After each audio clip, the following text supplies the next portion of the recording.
Sa mapagpalang araw pa ang bati ko sa lahat ng abuti ng tinig na ito. Sumayin niyong lahat ang pagpapala ng Diyos Ama sa pangalan ni Jesucristo, ang bugtong na anak ng Diyos, ang manunubos ng sanlibutan. Amen. Ang paksa ko ngayon ay These Are the Days, my friend.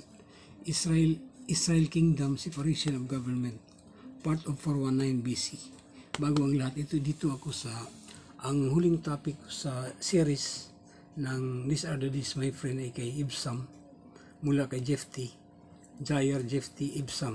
Dapat si Elon, nag-break muna ako dito, mababa para ma-refresh naman. Mula kay Ibsam, kay Elon dapat. Dito kay Ibsam, ito yung sa Ibsam Hukom chapter 12 verse 9. Ito naman yung 7 years sa kanyang pamamala, 2948. Dun sa the previous topic, 2948. Dito naman sa BC ay ang 1152 BC. O kaya ang topic ko muna ngayon dito sa part of 419 years, ang separation of government ng Israel. Kung kaya ang kingdom of ang Israel ay nahati sa kingdom of Judah and kingdom of Israel. Ito'y ang 419 ay nakasulat sa 1 King chapter 11 verse 42. Dahil si Solomon ay namahala ng 40 years at ang 4 years ni Solomon ay binilang na dito sa 480 years. Dahil sabi dito sa 1 King chapter 6 verse 1, ang 4th year and 2nd month ni Solomon ay bilang na dito sa 480 years. So, kompleto sa 480 years na mula sa Exodus chapter 12 verse 40 to 41, ang 1499 BC to 1019 BC or 2601 to 3081 year count. Okay, ito yung 4 years ni Solomon. Kung kaya dito sa kabila, ang 36 years na lang ang mabibilang sa 40 ni Solomon. 36 years. At ang kaharian ng Israel ay nahati sa panahon ni Rehoboam dahil sa, ang sabi doon sa mga kasulatan, ang sabi sa mga banal na kasulatan, nang si Solomon ang pumalit kay David sa 1 King chapter, nung mamatay si Haring David ay pinalitan siya ni Solomon bilang hari ng Israel. Ito yung one Israel na sa panguna, sa unang hari ay si Saul, sinundan ni David. Pangatlong hari ay si Solomon, ngunit sa laking kasalanan ni Solomon ay nahati ito, binigay sa kanyang alipin ang 10 lipi ng Israel. Kung kaya isang lipi na ang natitira kay David. Kung kaya hindi ito ginawa sa panahon ni Solomon dahil alang-alang kay David, sabi ng Diyos sa mga banal na kasulatan. Kung kaya nung si Solomon ang naghari sa 1 King chapter 10 verse 23, sa karunungan at kayamanan ay nangunguna ang haring Solomon sa lahat ng mga hari sa lupa. Ito napakayaman ni Solomon sa pinagsasadya siya ng mga tao buhat sa iba't ibang panig ng daigdig upang mapakinggan, upang marinig ang karunungang kaloob sa kanya ng Diyos. Kaya ito si Haring Solomon nung siya pumalit kay Haring David, at nahumaling siya sa maraming babae. Napakarami ang, sa 1 King chapter 11 verse 3, napakarami ang asawa ni Solomon na buhat sa lipi ng mga hari. 700 piraso ang asawa ni Solomon buhat sa lipi ng mga hari, at 300 ang asawang alipin. 1,000 lahat ang asawa ni Solomon. Napakarami ang asawa niya. Kung kaya nung tumanda na si Solomon ay natukso siya na sumamba sa mga Diyos-Diyos siya ng kanyang mga asawa. At ito yung ikinagalit ng Diyos sa kanya, ang malaking kasalanan ni Solomon. At dahil sa nung ang bayang Israel ay umalis nasa Ehipto at sila ay pinalaya, ang sabi dito, huwag kayong magkaroon ng ibang Diyos. Ang sabi sa mga Israelita, ito yung sinabi niya kay Moises, maliban sa akin, ako si Yahweh, ang inyong Diyos na naglabas sa inyo sa Ehipto at humango sa inyo sa pagkaalipin. O kaya ito ang unang utos na ibinigay kay Moises sa Mount Sinai. ako si Yahweh, ang inyong Diyos na naglabas sa inyo sa Ehipto at humango sa inyo sa pagkaalipin. Ang Yahweh dito nagmula ang pagtawag sa kanila ng Diyos, sa Diyos ng Yahweh. Sa Exodus chapter 6 verse 2, ang sabi dito kay Moises, nagpakilala ko sa iyong mga ninuno sa pangalang Diyos na makapangyarihan sa lahat. Kay Abraham, Isaac at Jacob, ngunit nagpakilala ako sa iyo sa pangalang Yahweh. Kung kaya dito nag-umpisa ang pagtawag ng Yahweh sa mga banal na kasulatan. Kay Moises nagpakilala ang Diyos sa pangalang Yahweh. O kaya sa Exodus chapter 6 verse 2 dito makikita. Kaya ito ang malaking kasalanan ni Solomon sa saburol na nasa silangan ng Jerusalem, na nagtayo siya ng mga sambahan para kay Semos ng ang karumaldumal ng Diyos ng Moab, kay Molok ang karumaldumal ng Diyos ng mga Amonita. Sa kanyang mga asawa ito, may mga asawa siya bawat kaharian. 700 ang kanyang asawa na mula sa lipi ng mga hari. So napakaraming asawa ni Solomon. Kung kaya nung siya tumanda na, ay numaling siya dito. Ipinagtayo niya ng mga sambahan sa burol at ipinagawa ng kanyang mga kanya-kanyang mga dambana ang mga Diyos ng lahat niyang mga asawang dayuhan. At ang mga ito'y nagsukob din ng kamanyang at naghain ng mga handog.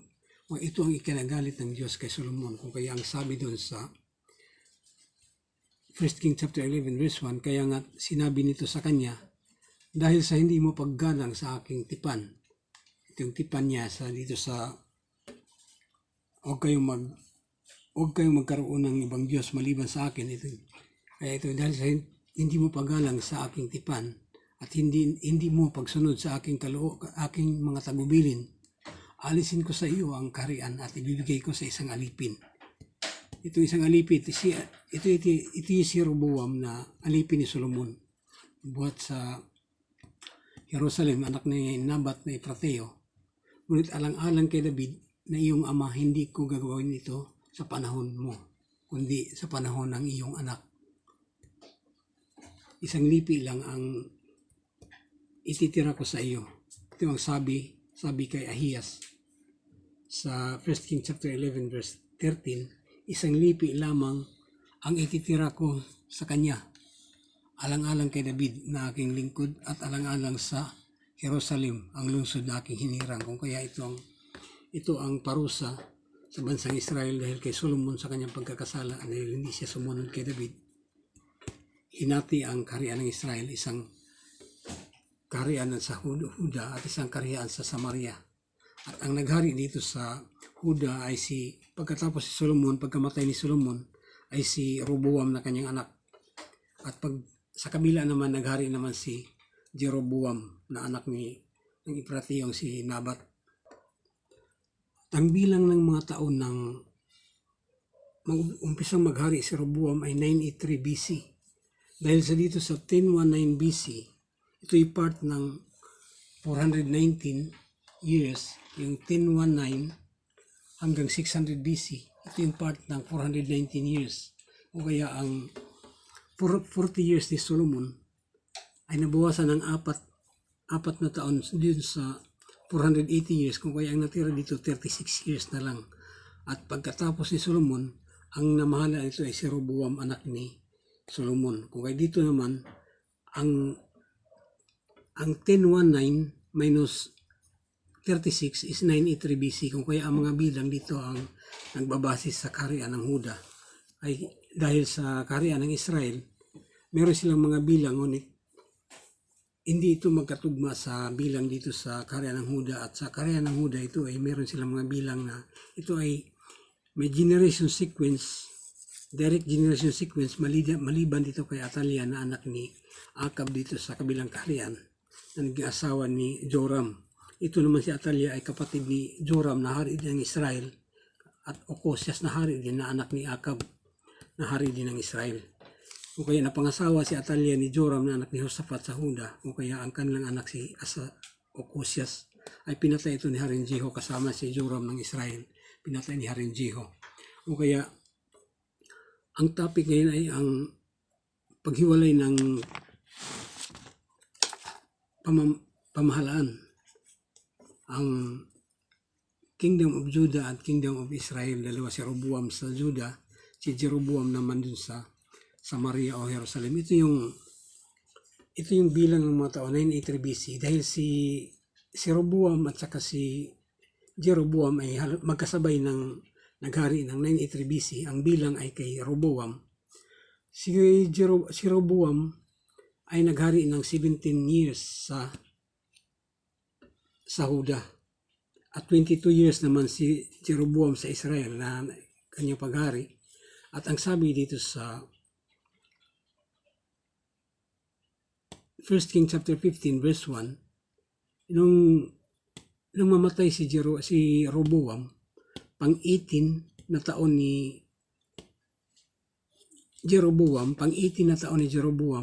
ay naghari si Abiam na anak ni Roboam. So pang-18. Patay na si Roboam sa 17, sabay nga sila naghari dahil ang sabi naman dito sa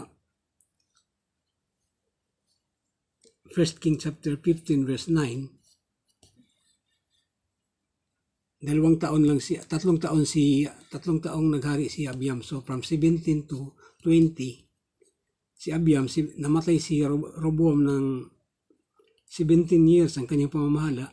So 3 years ang kay Abiam, 20 years na ang pamamahala nila dito.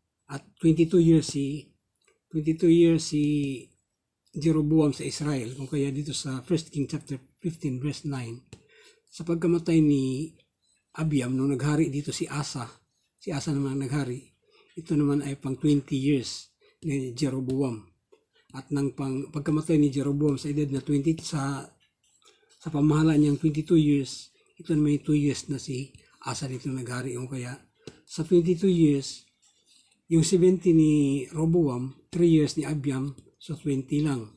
Plus 2 years ni Asa. 2 years ni Asa dito ay nagiging 22 years. Tama nga, 983 pareho sila ng taon ng pagiging hari ng Israel o Samaria at sa Huda. Magkasabay sila ng paghari ng mga taon. Kaya ang bilang ng mga taon ay binasi na dito sa kaharian ng Huda. Ito na yung mga time sequence nila. O kaya nakukuha itong mga edad na ito dito yun sa meron ding mga passages sa mga banal na kasulatan. Ito nakasulat na lahat. Pwedeng i-refer ito lahat. Ito kaya hanggang sa Jeremiah chapter 27 verses 1 to 22. Ito yung first king ni Haring Sidikias. At si Haring Sidikias ay namahala pa ng 11 years. Kung kaya dito muna sa first king ni Haring Sidikias. Ito Sidikias, 21 years ang kanyang edad. Namahala siya ng first year lang muna, first year. Kung kaya ito yung 600 BC or 3,500 years mula ng paglikha. Sa taong 983 BC, ito yung taon na nagkahiwalay silang pamamahala, ang Samaria at ang Huda. Ang Samaria ay bumagsak sa mga kamay ni Haring Salmanasar ng Assyria. Ito sa taong 723 BC. From 983 to 723, ang kabuuan ay 260 years. Kung ang pinagbasihan ng pagbibilang ay ang kaharian ng Huda. Ang kaharian ng Huda, ito yun ang pagbibilang dito sa kaharian ng Huda, 983. Sa 983 BC, ito na si Solomon 36, si Roboam 7, ito tapos na kay Solomon, Roboam 17, sabay ni Jeroboam, Abiam 3, si Asa 41, hanggang dito sa kay Ezekias na 29 years, sa 1 King chapter 18 verse 2. Ang sabi dito sa pang-anim, sa itong chapter 18 verse 2, ito yung 29 years ang pamamahala ni Ezekias sa Huda. At ang sabi dito sa chapter 18 verse 9, yung pang-apat na taon ni Haring Ezekias at pang-7 taon ni Haring Uzziah sa Israel ay kinubkob ng sinalakay ni Haring Salmanasar ang Jerusalem ay ang Samaria. At after 3 years, ito na yung 3 years pero 6 na taon ang nakasulat dito. pang-anim na taon na ni Ezekias at pang-siyam na taon ni Haring Osias ng Samaria ay nasakop na ang Samaria. Sa 1 King chapter 18 verse 10. Ito rin ang, kung mababasa natin ang mga aklat ni Tobit ito sa Deuterocanon, dito nag-umpisa noong naitapon ang mga lahi ni Naphtali dahil sa Samaria sila. Ito ay itinapon na ang mga lahi ni Naphtali. Ito yung kasaysayan ni Tobit. Nag-umpisa na naman. Kaya dito sa time ni Salmanasar, si Tobit ang ginawang taga-bili ng mga kagamitan ng hari.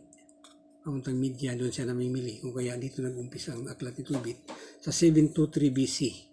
723 BC. Ito naman ang kaharian ng Israel. Si Jeroboam, 983 BC hanggang kay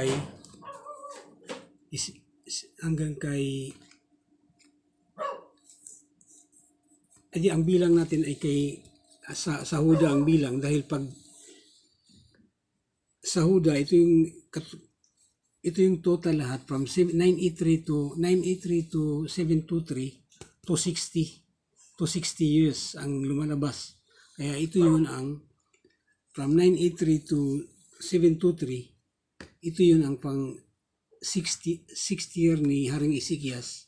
Ito yung pang 723 at ito yung 260 years. Pero pag ang kaharian ng Israel, ang mga bilang ng mga taon ang ating pagbabasihan, okay, ito yun, sinulat ko na rin. Dahil ang bilang ay nakabatay doon sa kaharian ng Huda. Dahil ang bilang ng mga taon sa kaharian ng Huda ay ang magdidiretso naman yon sa pagbibilang sa 1 AD. Ito yun ang magdidiretso sa pagbibilang ng 1 AD. Ito yung naman ay nagmula sa pagbilang ng pag-alis nila sa Ehipto at hanggang naman dito sa paglikha. Magmula sa paglikha. Kung kaya ang pinagbabasihan ay ang kaharian ng Huda. Kaya ito yung mga time sequence nila, mga time sequence sa Huda. Mula kay Roboam, Abiam, Asa. Ito naman yung mga passages ng mga banal na kasulatan. Dito na rin kung kaya kung gusto nyo i-refer, ito yung mga kanilang mga pamamahala. At ito naman yung mga edad nila. Si Roboam 41, si Abiam sa si Asa wala 30. Ito mga edad nila. May mga edad na sila dito. Kung kaya yung may mga edad, pwedeng makukuha lahat yan ng kanilang mga edad. Kung gagawin natin ng chart yan.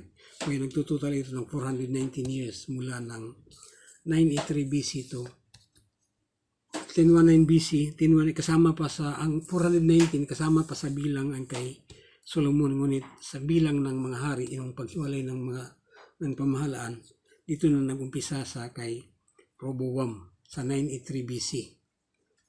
Itong 983 BC to kay Roboam 983 BC. 983 BC to 723 BC, 260 years ang itinagal mula ng matatag ang kaharian ng Israel. 260 years lang ang itinagal. At ang Huda naman ay bumagsak din ang kaharian ng Huda sa 590 BC ayon dito sa mga bilang. Sa 1 King chapter 25 verse 8, sa mga kamay ni Haring Nabucodonosor ng Babylonia. From 983 BC to 590 BC, ito naman 393 years lang ay itinagal ng kaharian ng Huda. Kung idagdag yung magmula kay Saul, kay David hanggang sa pang-apat na taon ni Solomon, ito ay 102, idagdag dito sa 393, itong lahat ay 495 years from 1085 BC to 590 BC. Ito ay 495 years mula nang matatag ang kaharian ng Israel hanggang sa panahon ni Haring Saul, hanggang sa pagkakatapon ng mga Israelita sa kapanahonan ni Haring Silikias ng 590 BC. Ito yung pinagtatalunan ng 590 BC at ang 586 BC. Ngunit sa mga bilang, dito tumutugma siya sa 590 BC. Ito sa ayon sa chart of generation table na ito dahil sa mga bilang, bumagsak ang kaharian ng Israel ay dito sa kapanahon ng Haring Hezekias ng Huda. Ito yung nakasulat sa chapter 18 verse 2 na si Hezekias ay namahala ng 29 years. 29 years, ito yung 3,400 years mula ng paglikha, or ito yung 729 to 700 BC. 729 siyang nag-umpisang maghari, ngunit ang sabi doon sa 2 King chapter 18 verse 2, verse 10, na pang-anim na taon ni Hezekias, pang-anim na taon. So ito 729 minus 2 is 723. O kaya ang 723, ito na ang bilang pang 723 pabalik na naman, kung kaya mayroong mga bilang ito pabalik hanggang 1019 BC or 3,081 years. From 1019 BC, ito yung from 1019 BC, bumalik na dito sa naman sa ito yung mga sequence of time hanggang kay Saul.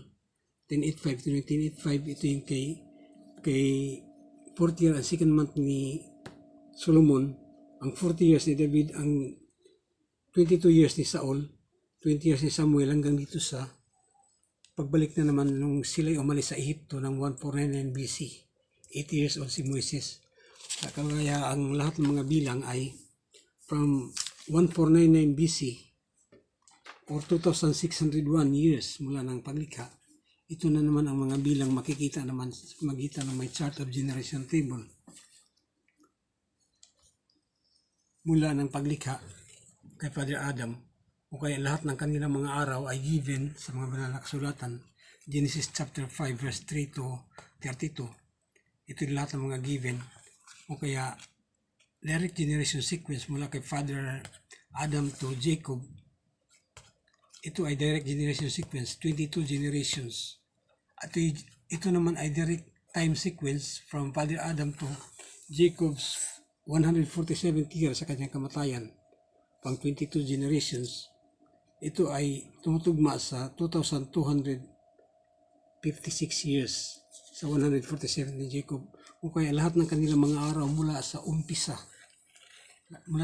ng mga araw, mga taon. Ang bilang ng mga taon ng araw ay ang mga taon ni Father Adam.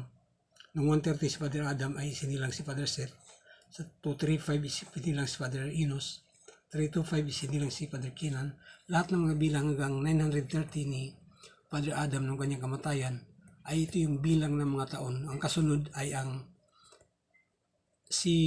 kung titingnan natin dito sa 130 si Father Adam ay si Father Seth ay isinilang, kung kaya 130 ang pagitan. Nung 930 si Father Adam, 800 si Father Seth. Kung kaya namatay si Father Seth ng 912. Ang bibilangin lang dito ay ang paglagpas ng 800, so 112.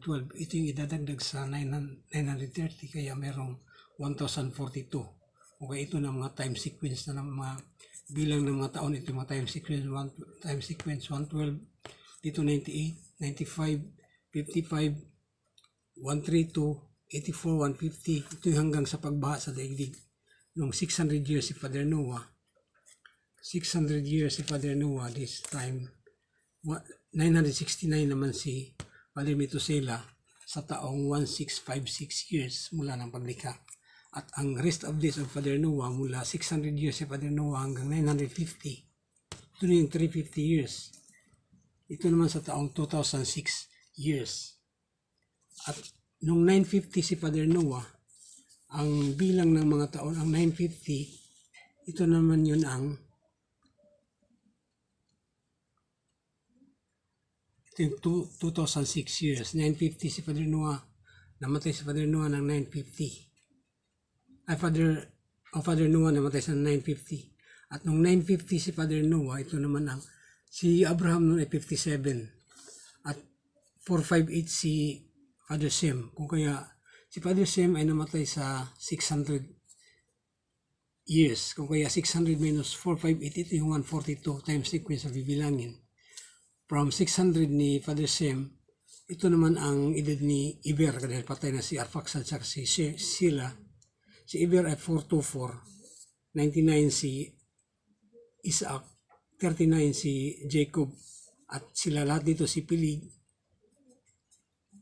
Lahat dito wala na, hanggang kay Abraham wala na sila. O kaya sa 424 ni Iber, umabot pa siya ng 464. Genesis chapter 11 verses 16 to 17, namatay siya sa edad na 464. Ito naman ang edad ni Isaac, 139, 79 naman si Jacob. O kaya ito yung namatay si Isaac sa edad na 180, 41 ang magbibilang.